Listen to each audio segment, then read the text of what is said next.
Good afternoon again, Biblionauts. This is Cronista de Indias, Season 1, Latin American Divas, Episode 2, Barroco de Indias. And this, right here next to me, Lope. This boy, this, he lost it, but his name is Felix Lope de Vega y Carpio, or Lope for short, and he loses every treat, and he's only here because of the treats. But it's my hope that he will occasionally appear on videos as well. So let's get right down to it. Let's give him some treats. Okay, so he appears there. Let's get right down to it. Barroco de Indias. There are two sections to this video. The first, actually, several sections to this video, not scratch that. We have in the script, we have 4 sections. The first one is Barroco de Indias, an aesthetic. The second one, we're going to go over the 7 myths of the Spanish Conquest. Third one, we're going to do a case study to establish what Barroco de Indias is, with the Conquest of Mexico and the Cartas de Relación by Hernán Cortés to His Majesty Charles V. Lope, his grandson will be your patron. Lope is named after a Spanish playwright. So let's get right down to it. The first element, Barroco de Indias as an aesthetic.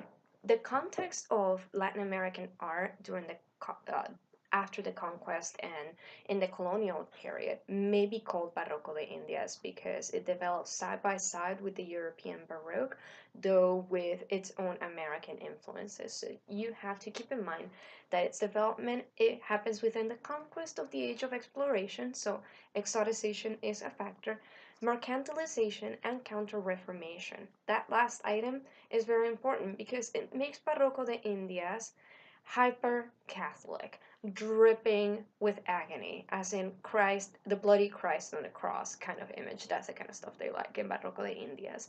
And it's no wonder because they're trying to capitalize on your emotions in order to bring you back into the fold of the Catholic Church, and God forbid you wind up like the heretics, the British, the English heretics who are Protestant and with their dragon queen, whatever. By dragon queen, I meant Elizabeth I, not Daenerys Targaryen. I get the similarity.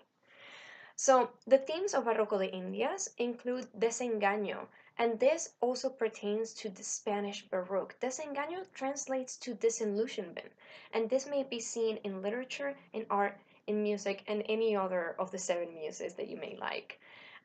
This sense of life is tough, and life is the wheel of fortune, and at one moment you may be high up here and then turn all the way back down and you're disfavored by fortune. Fortune, the fickle woman, is a recurrent theme in the literature. Life is seen as brief. That is another theme of Barroco de Indias, because you could die left and right from any disease or war engagement, that brevity of life becomes a theme. And in fact, in Latin, we call it carpe diem. And if you take a look at Baroque paintings and if you look really, really well, sometimes that bowl of fruit that looks perfectly, absolutely gorgeous has a little tiny worm hanging off on the side, and that is supposed to remind you of the brevity of life, that it may be gone at any moment. And that is carpe diem, or it may also be called memento mori, reminder of death. Materialism is another aspect of Barroco de Indias. You're going to notice that the material they use is decadent. The Spanish are withdrawing natural resources from the Americans that are fabulously wealthy, though they go to no use. Frankly, they go to pay off some European religious wars. So that money doesn't stay in Spain, but the sense of opulence does stay in the viceroyalties of New Spain and the viceroyalty of Peru. So New Spain nowadays includes Mexico and Central America. The next item is the unreliable senses. Because life is short, what you're supposed to enjoy is divinity, not what comes to you through your eyes, ears, nose, mouth, and skin. All of those things are temporary and they should not be worshipped above the divinity by any means. Contrast of feelings and jarring emotions and jarring contrasts are also part of Barroco de Indias. Some of the techniques in this art movement include mixed media. You will encounter things that look like painting, architecture, and theater put all together. Elegant vocabulary inspired by Renaissance interest in Greco-Roman letters, alteration of normal syntax, wordplay to convey ingenious concepts, allegories, and including social taboos. That's fantastic. Opulence, and as I said before, hyper Catholicism. I will put in some images to give you an idea of what the environment was in these opulent cities of the Barroco de Indias. But before we get there, we must understand that there are 7 myths of the Spanish conquest. I am relying heavily on the research by Mattew Restall and a book of the same title, which I had to suffer through for my graduate school comprehensive exams. So I am never going to forget you, Matthew. Let's go. There are 7 myths of the Spanish conquest. Number 1, myth of exceptional men. Number 2, His Majesty's army. Number 3, the myth of the white conquistador. Number 4, the myth of completion. Number 5, the myth of miscommunication. Number 6, the myth of native desolation. And number 7, the myth of the conquest of millions. Now, when I read this the first time, it blew my mind. I already considered myself a scholar of Latin America, and then I realized just how much we had invented her. So let's take a look closer to, let's go back on the script. The first one, the myth of exceptional men. Christopher Columbus and Hernán Cortés were conscious of the great change they were producing in history. They were conscious of their endeavors.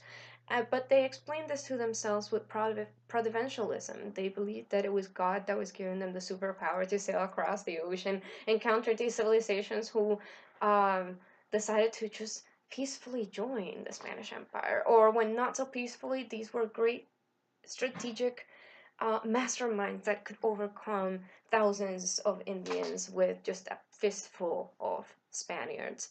And the question that comes up is, how could a fistful of Spaniards overcome such powerful city-states as the Aztec, Mexica, and Tlaxcalan and Cholulan city-states in modern-day Mexico? The reason is they didn't. What we know of them comes from their own letters, and they were writing in the tradition of the probanza de mérito, or proof of merit.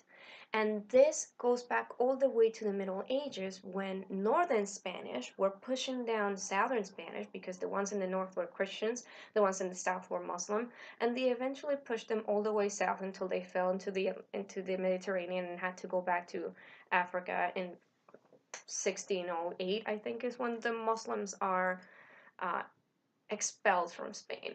But every time a Christian knight distinguished himself in battle or established a new community on the Spanish frontier with the Muslims, he would write to the king and say, I did these awesome things, now you reward me with rulership of the land I've just conquered. So Hernán Cortés and Christopher Columbus were coming over to the Americas with that mentality. Or I'm going to do great things, I'm going to write about them, and there's going to be an invoice, and then I'm going to get a reward. So they're going to make themselves look exceptional and monolithic. We'll get back to Cortés in a moment. And last but not least, under the exceptional men, the Spanish were using standard methods of conquest that they had developed in Africa, particularly in the Canaries. Towards the 1400s, they began to colonize the Canaries. And these methods included legalistic measures, writing everything down to the best possible light. Precious metals, we're absolutely obsessed with getting those. We make native allies because of disparity in numbers. We fetch native interpreters, and by fetch we mean kidnap and force them to translate. We perform displays of violence, such as shooting the cannons to frighten natives who have never seen gunpowder, and seizing the native ruler. This pattern of conquest that starts in the Canary Islands will be seen in Mexico when Montezuma is taken by Hernán Cortés, and it will also be seen in Peru when Atahualpa in turn is taken by Francisco Pizarro. The second myth, His Majesty's army. This does not exist. There was no army. The conquistadors were way too disorganized for any of this. In fact, most expeditions were one guy disobeying the previous guy and running away with a bunch of guys. Hello, Hernán Cortés. Like what happened in Cuba. He was not supposed to leave. His whole enterprise was an illegal action, and his letters are supposed to be a band-aid on the situation in front of the king, saying, look, I found all this wonderful commercial enterprise with all of these slaves and all these potential Christians and all these frijoles. It was worth it disobeying the Cuban governor and coming over here. Spain did not have European competition in the Americas until years later, and the Spanish forces, the early Spanish forces, really had just three ranks: cavalry, general, and infantry, and that had to do with whether you brought a horse and a sword or not, whether you got to be in cavalry or in the infantry. Last but not least, how did we get so many Spaniards over so quickly? Networks of families brought members of that family together in the Americas. It's very much the same process by which people migrate today. They are likely to migrate to a place where they have a cousin already. Same thing happened in the Americas. The third myth, the white conquistador, he was not acting alone. He had to rely entirely on native allies and Africans as well when we had them over.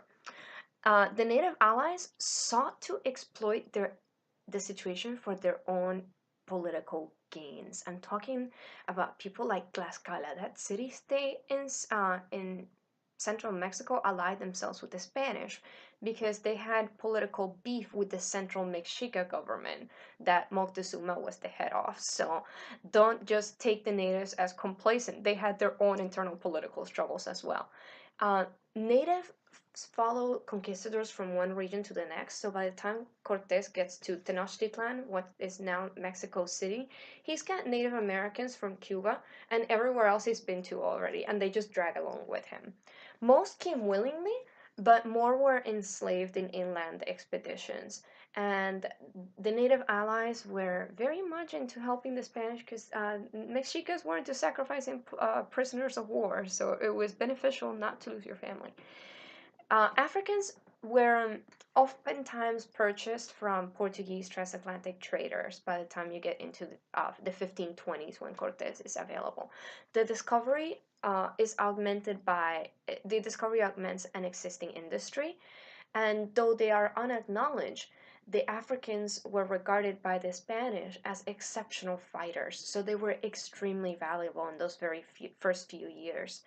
And the fact that they were enslaved kind of ensured that they had combat experience, because how else would they have gotten caught in the first place unless they were fighting?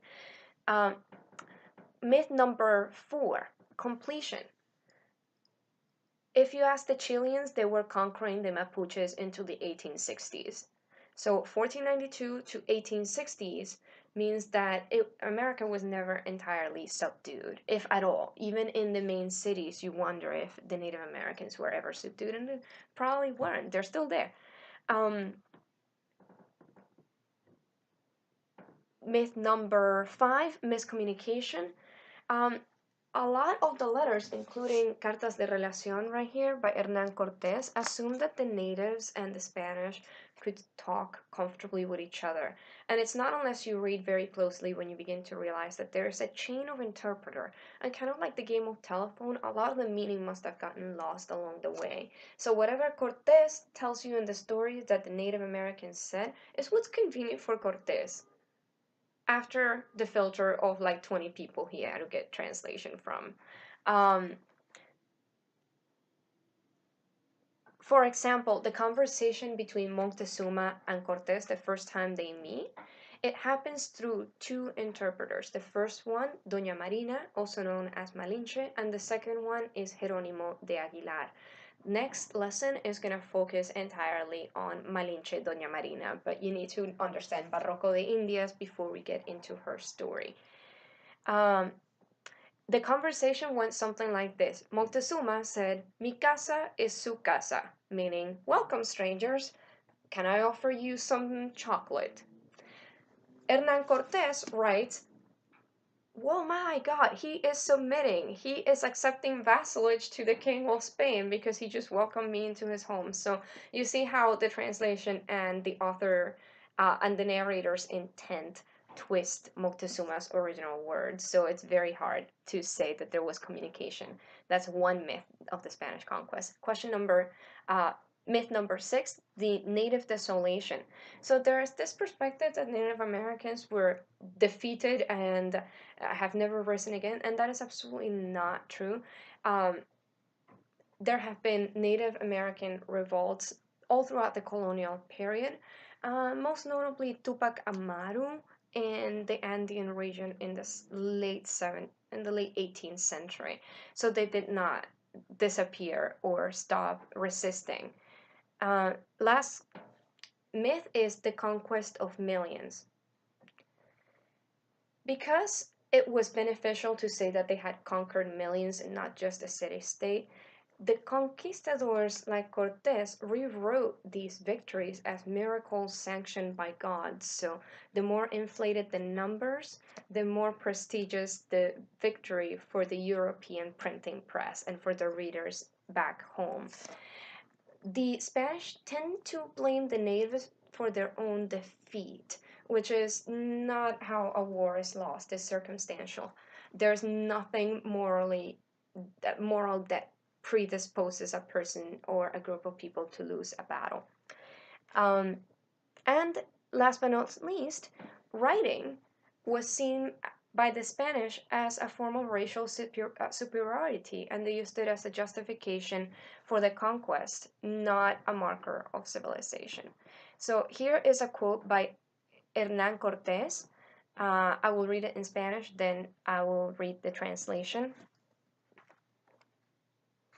to show you how he talks about himself and about people around them. En 3 días que allí estuve, proveyeron muy mal y cada día peor, y muy pocas veces me venían a ver ni a hablar los señores y personas principales de la ciudad. Y estando algo perplejo, esto, a la lengua que yo tengo, que es una india de esta tierra, que hube en Potunchán, que es el río grande de que ya en la primera relación a vuestra majestad hice memoria, le dijo otra natural de esta ciudad, como muy cerquita de allí estaba mucha gente de Moctezuma junta, que los de la ciudad tenían fuera sus mujeres e hijos y toda su ropa, y que habían de dar sobre nosotros para nos matar a todos. Y si ella se quería salvar, que se fuese con ella y la guarecería, la cual lo dijo a aquel Jerónimo de Aguilar, lengua que yo hube en Yucatán, que asimismo a vuestra Alteza hube escrito y me lo hizo saber. This is page 193 of Ángel Delgado Gómez's edition, and the translation goes like this. In the 3 days that I was there, they provided very poorly, and worse every day. Seldom did the local lords from the city, Cholula, visit or talk, and being somewhat perplexed by this, to the tongue, or interpreter, that I have, who is an Indian woman I got from Puchnam, which is the big river I mentioned in the first letter to your Majesty. She was told by another Indian woman from the city that they had women and children and all their clothing outside, and that they ought to come with her to Cholula for protection. She, Marina, told Jerónimo Aguilar, another tongue which I got in Yucatan, and just as your Majesty sees it in writing, thus she told me. This is the prelude for the massacre of Cholula, which takes place on October 18, 1519. The Spanish, because of the testimony of this Doña Marina, ended up massacring the entire town of Cholula, who were completely not prepared for siege warfare. In fact, the Mexica and their neighbors were into single combat to sort out issues of honor, and they simply could not understand the idea of holding women and children hostage, so they were completely at the mercy of the Spanish. So, who was this woman who was serving as the tongue to Hernán Cortés? Why does she betray the native Cholulan woman and favor the Spanish? Marina, Malinalli, Malintzin, Malinche. Why is she called both mother and traitor and the Mexican Eve? For this, you gotta turn into the next lesson, episode 3 of season 1, and that one is called La Malinche and La Chingada. If you like the channel, content, have a thought, please leave a comment below. Hit that subscribe button to join the revolution, and tune in on Fridays for more Latin American divas with yours truly, Cronista de Indias.